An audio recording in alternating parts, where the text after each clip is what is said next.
बहुत दूर एक राज्य में सरसस नाम का राजा हुआ करता था, जिसकी 12 सुंदर राजकुमारियां थी। वे सब एक कमरे में सोती थी और उनका कमरा बाहर से बंद कर दिया जाता था ताकि वो कहीं न जा पाए। लेकिन फिर भी सुबह उनके जूते काफी घिसे हुए लगते थे, जैसे रात भर उन जूतों में राजकुमारियों ने नृत्य किया हो। जब ये बात राजा को पता चली तो उसने खबरी को पास बुलाया और उन पर नजर रखने को कहा। लेकिन कोई भी ये पता नहीं लगा पाया कि राजकुमारियां नृत्य करने कहाँ जा रही थी। राजा ने राज्य में घोषणा कर दी कि अगर कोई भी ये राज पता कर पाए तो वो उन 12 राजकुमारियों में से किसी को भी अपनी पत्नी बना सकता है। और इतना ही नहीं, उसे राजा सरसस के बाद इस राज्य का राजा घोषित कर दिया जाएगा। लेकिन अगर किसी ने कोशिश की और वो नाकामयाब रहा तो उसे 3 दिन के बाद फांसी की सजा दी जाएगी। कुछ दिन बाद एक युवा राजकुमार किसी दूसरे राज्य से उन 12 राजकुमारियों के रहस्य को सुलझाने पहुंचा। उसका वहां बहुत बड़ा स्वागत हुआ और रात को उसे राजकुमारियों के बगल वाले कमरे में ले गए। उसे सब सुनाई दे सके इसलिए उसके कमरे का दरवाजा खुला रखा गया। लेकिन जल्द ही राजकुमार को नींद आ गई। जब सुबह हुई तो उसने देखा कि राजकुमारियां नृत्य करके आ चुकी थी। ये उनके जूतों से पता चल गया। ऐसा दूसरे और तीसरे दिन भी हुआ और राजा ने राजकुमार का सिर काटने का हुक्म दिया। उस राजकुमार के बाद भी कई लोग आए, लेकिन सब अपनी जान गंवा बैठे। एक बार एक जख्मी फौजी राजा सरसस के राज्य से गुजर रहा था। तभी वहां एक बुढ़िया ने उससे पूछा, कहाँ जा रहे हो बेटा? मैं खुद नहीं जानता कि मैं कहाँ जा रहा हूँ, लेकिन मुझे राजकुमारियों की खुफिया जगह खोजनी है और क्या पता शायद एक दिन मैं ही राजा बन जाऊं। ये कोई मुश्किल काम नहीं है बेटा, मैं तुम्हारी मदद करूंगी। बस तुम्हें जो जाम राजकुमारियां पिलाएंगी उसे तुम्हें नहीं पीना है। उस जाम से तुम्हें नींद आ सकती है। उस बुढ़िया ने एक चोगा उस फौजी को दिया और कहा, जैसे ही तुम इसे पहनोगे तो तुम अदृश्य हो जाओगे और फिर तुम राजकुमारियों का पीछा कर सकते हो। शुक्रिया माताजी।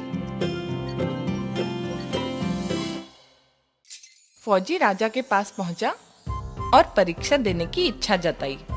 फौजी की वहां बहुत खातिरदारी हुई और उसे बढ़िया पोशाक दिए गए। शाम होते ही उसे राजकुमारियों के बगल वाले कमरे में ले गए। सबसे बड़ी राजकुमारी उस फौजी के लिए जाम ले आई, लेकिन फौजी ने चुपके से उस जाम को फेंक दिया और सोने का नाटक करने लगा। राजकुमारियां उसके खर्राटे सुनकर खिलखिला उठी। ये भी बाकियों की तरह अपनी जान गंवा बैठेगा। नए कपड़े पहनकर तैयार होने लगी।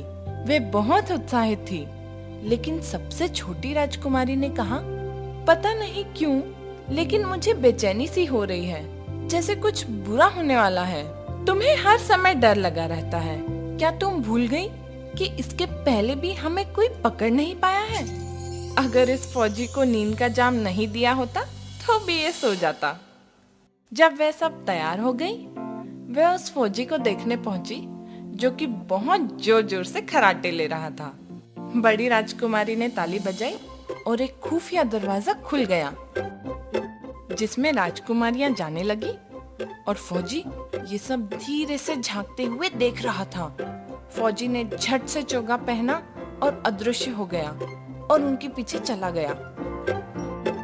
जल्दी में उसने सबसे छोटी राजकुमारी की पोशाक पर पैर रख दिया और राजकुमारी चिल्ला उठी, किसी ने मेरे कपड़े पकड़े। कोई नहीं है वहां, बस दीवार में एक कील है। वे सब एक सुंदर पेड़ों के कुंज में पहुंचे जहां सारी पत्तियां चांदी की थी। बहुत ही चमकती और दमकती जगह थी वो। फौजी ने एक शाख तोड़ी और उस पेड़ से आवाज आई, इस बार सच में मैंने कुछ सुना। क्या आप लोगों को कोई आवाज नहीं सुनाई दे रही? कोई आवाज नहीं है। ये तो उन राजकुमारों का शोर है जिनके साथ हम नृत्य करने जा रहे हैं। जैसे जैसे वे आगे बढ़ने लगे, उन्हें वहाँ सोने के, हीरे के पत्तों के पेड़ दिखने लगे और फौजी हर पेड़ से एक शाख तोड़ रहा था और जब जब वो शाखें तोड़ता तब तब आवाज होती। वे सब एक तालाब के पार पहुँचे जहाँ 12 नाव थी और हर नाव में एक सुंदर राजकुमार बैठा था। फौजी सबसे छोटी राजकुमारी की नाव में जा बैठा। छोटे राजकुमार ने कहा, आज नाव खींचने में काफी ताकत लग रही है। अचानक से नाव का वजन बढ़ गया है। तालाब की दूसरी ओर एक बढ़िया महल था जहाँ से मधुर संगीत सुनाई दे रहा था। उस महल में राजकुमार राजकुमारियों के साथ नृत्य करने लगे और फौजी भी, जो किसी को दिखाई नहीं दे रहा था, उनके साथ नृत्य करने लगा। उन्होंने तब तक नृत्य किया जब तक उनके जूते घिस नहीं गए। सभी वापस अपनी अपनी नाव में घर की ओर निकल पड़े। लेकिन इस बार फौजी सबसे बड़ी राजकुमारी की नाव में बैठा। जब वे पहुंच गए तो फौजी जल्दी से भागकर सबसे पहले अपने कमरे में आ गया और सोने का नाटक करने लगा। राजकुमारियों को उसे सोता हुआ देखकर राहत मिली। अगले दिन फौजी ने यह किस्सा किसी को नहीं बताया।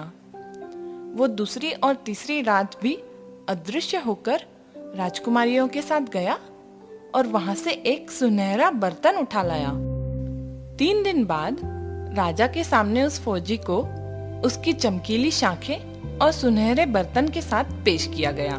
मेरी बेटियां कहाँ जाती हैं रोज रात को?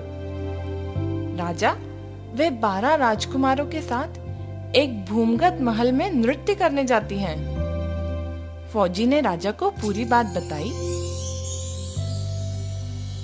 और वो शाखें और सुनहरा बर्तन भी दिखाया। राजा ने राजकुमारियों से पूछा कि क्या ये फौजी सच कह रहा है, तो उन्होंने हामी भरी।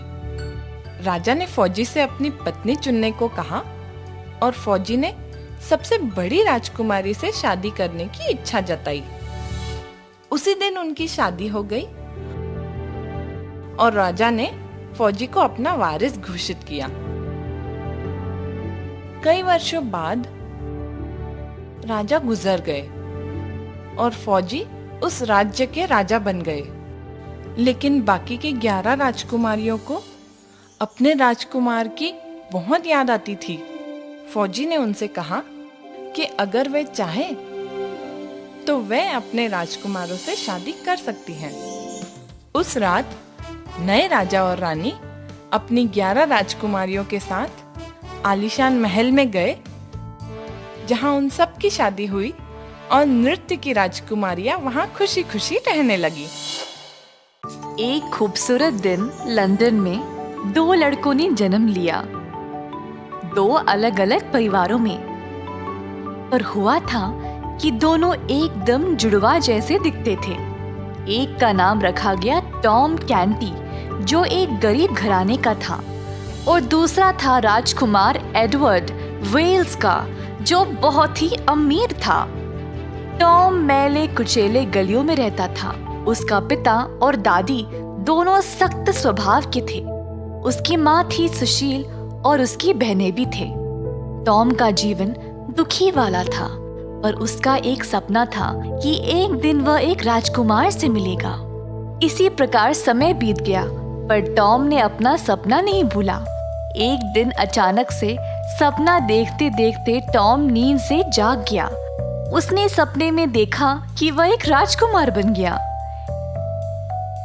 एक दिन टॉम वेस्टमिंस्टर के महल पर गया। द्वार पर जब वह करीब गया तो पहरेदार ने उसको मार भगाया। पहरेदार और टॉम के बीच की लड़ाई संयोग से राजकुमार ने देख लिया, जो अपनी खिड़की के बाहर झांक रहा था। राजकुमार ने पहरेदार को डांटा और बोला कि वह उस फकीर लड़के को महल के अंदर आने दे। टॉम का सपना सच होने को आ रहा था। हैरानी की बात यह थी कि दोनों लड़के मिले और पक्के दोस्त बन गए। टॉम ने अपने जीवन के बारे में बताया और एडवर्ड उसकी जिंदगी में दिलचस्पी लेने लगा। उसको टॉम का जीवन कमाल का लगा। उसी समय राजकुमार एडवर्ड के दिमाग में एक अजीब विचार आया। मेरे पास एक योजना है जो शायद हम दोनों के लिए फायदेमंद होगा। क्यों ना हम अदला बदली कर ले? क्या तुम पागल हो गए हो क्या? क्या हुआ? तुमको तो वैसे भी बहुत शौक था ना एक राजकुमार की तरह रहने की। मुझे इन ऊंची दीवारों की आगे वाली जिंदगी भी देखनी है। शायद ये काम आ जाएगा। वैसे भी हम तो रूबरू एक जैसे ही दिखते हैं। तो दोनों ने थोड़े समय के लिए अदला बदली करने का निर्णय ले लिया। दोनों ने एक दूसरे को अपने कपड़े दे दिए। एडवर्ड महल के बाहर निकल गया और टॉम बैठ गया सिंहासन पर। अब एडवर्ड बाकियों की तरह बस एक फकीर लड़का था। एडवर्ड ने सबको बताने की कोशिश की कि वही राजकुमार है, पर सब सोचने लगे कि कोई लड़का बस पागल हो गया है। इसी दौरान टॉम महल में बेचैन होने लगा। राजकुमार एडवर्ड बहुत दिनों तक वापस नहीं लौटा, तो टॉम चिंतित हो गया कि कहीं एडवर्ड पकड़ा तो नहीं गया। उसने सबको सच्चाई बता दी कि वह असली राजकुमार नहीं है, पर सबको लगा कि शायद राजकुमार की दिमागी हालत ठीक नहीं है। राजकुमार के पिताजी महाराजा हेनरी ने सबको ये आदेश दिया कि कोई भी राजकुमार के दिमाग की हालत के बारे में बात नहीं करेगा। राजकुमार के रूप में टॉम के पहले दिन बहुत कठिन थे, क्योंकि उसको राजमहल के रिवाज और तौर तरीकों के बारे में कुछ नहीं पता था। जो पानी हाथ धोने के लिए था वो उसको पी गया, ऐसे काम करने लगा। इसी बीच राजकुमार एडवर्ड टॉम के पिताजी जॉन कैंटी के हाथ आ गया और उसको अच्छी मार पड़ी, क्योंकि उसने उनको पैसे नहीं दिए। अपना ही बेटा समझ के वो उसको घर ले गया। जब एडवर्ड ने बोला कि वह असल में राजकुमार है, तो उसको और ज्यादा मार पड़ी। केवल टॉम की माँ ने देखा कि ये लड़का उसका बेटा नहीं है। गलियों में घूमता रहा, पर किसी ने उसको पहचाना नहीं। हर एक दरवाजे पर खटखटाने लगा, पर कोई उसको खाना नहीं देना चाह रहा था और उसको मुश्किल से एक समय का भोजन मिलता था। इसी तरह कई दिन बीत गए। राजकुमार एडवर्ड अब वापस महल जाने के लिए बेचैन था। एक दिन एडवर्ड की मुलाकात एक शूरवीर से हुई, जिसको वो पहले से जानता था। ये मौका देखकर एडवर्ड ने उसको अपनी पिछली मुलाकात के बारे में याद दिलाया। वीर ने एडवर्ड से वादा किया कि वह उसकी मदद करेगा। एडवर्ड को अपने घोड़े पर महल ले गया। इन सब के बीच महाराजा हेनरी की मृत्यु हो गई थी और सब लोग टॉम को अगला महाराज घोषित करने की तैयारी में थे। टॉम के पास और कोई रास्ता ना रहा सिवाय महाराज बनने की तैयारी में लगे रहने की, और महाराजा का ताज था उसके सामने। टॉम को दरबार में लिया गया और वहाँ पर थी बहुत सारी भीड़ जो अगले महाराज को देखने के लिए जमा हुई थी।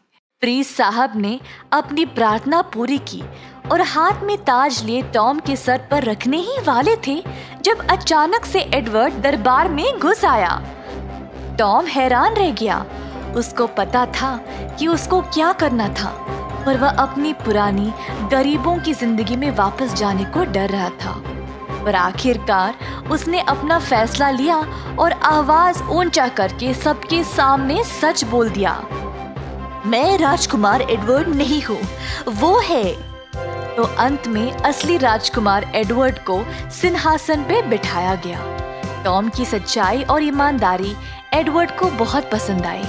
उसने टॉम को महल में ही जगह दे दी। टॉम एडवर्ड का मुख्य सलाहकार बन गया और महल में ही रहने लगा। राजकुमार और फकीर भाइयों की तरह बन गए और मिलकर राज्य पर सम्मान से और उदारता से राज किया और सारी प्रजा का ख्याल रखा।